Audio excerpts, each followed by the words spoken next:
बलमुआ कबो ना आवेला।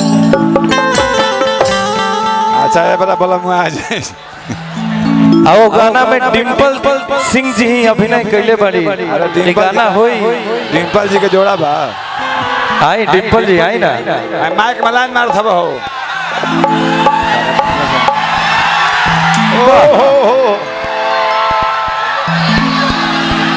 का गोलू का भाइयों का प्यार देखिए। You are government I am सरकार ओके। किरलिया रोजवा बेले बलमुआ कबो ना आवेला। अच्छा डिम्पल जी कहत रही ये बड़ा बलमुआ आ गइल कि चढ़ी जब से जावा फाटे करे जावा हरे नई नीर बहावे मिला हीरे लिया रोजवा बेले बलमुआ कबो ना आवेला। बहुत प्यार मिला था भैया सी लगा दी अब हो आ कहे के बाद डिम्पल जी से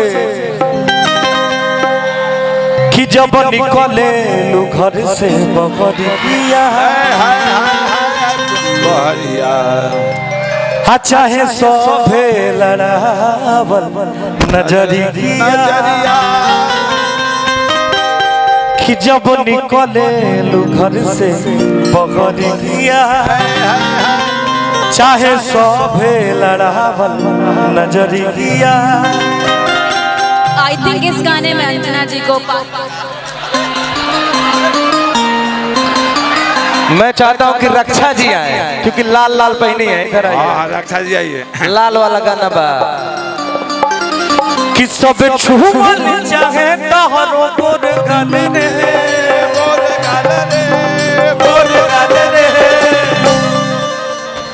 कि गोरी तोरे चुनरी वाला अरे गोरी तोरे चुनरी वाला रे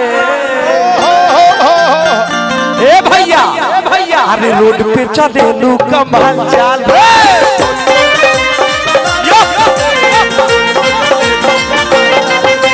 गोरी तोरे चुनरी वाला रे रोड पे चले लू कमाल चाल रे।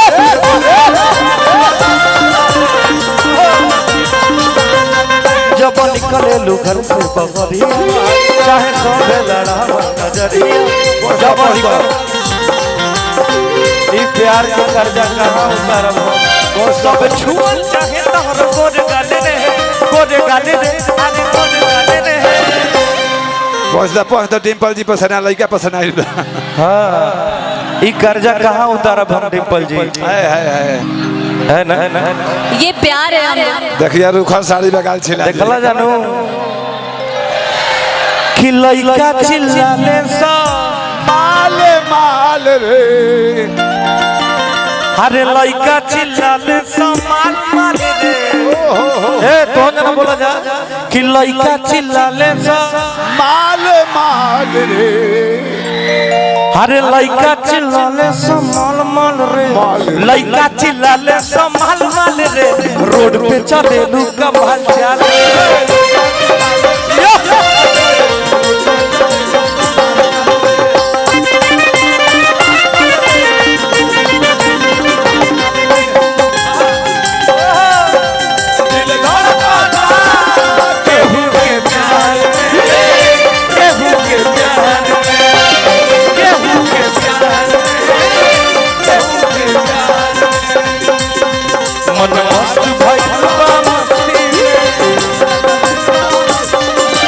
बैठल प्यार की कश्ती में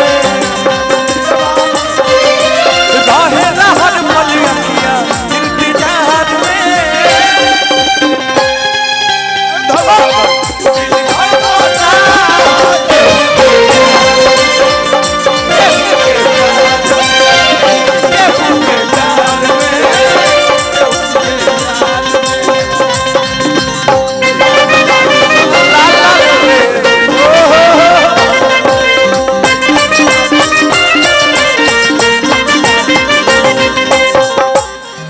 जौने कलेजवा में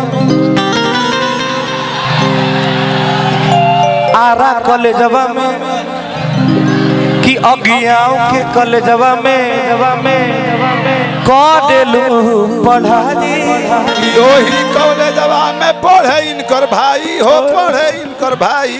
चढ़ाई की चढ़ाई बड़ बड़ पहाड़ पर चढ़े चढ़ाई है भगवान का कर रहे छोटू भैया कि जो कलेजवा में कदेलू पढ़ाई लइका लइका में होला लड़ाई होला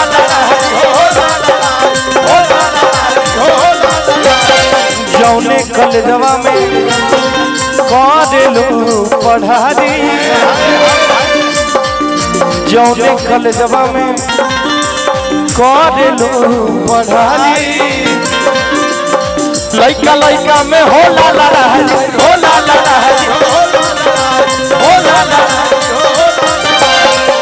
कि जान मारे गोरी तोहर गोर गाल रे सही बात बानू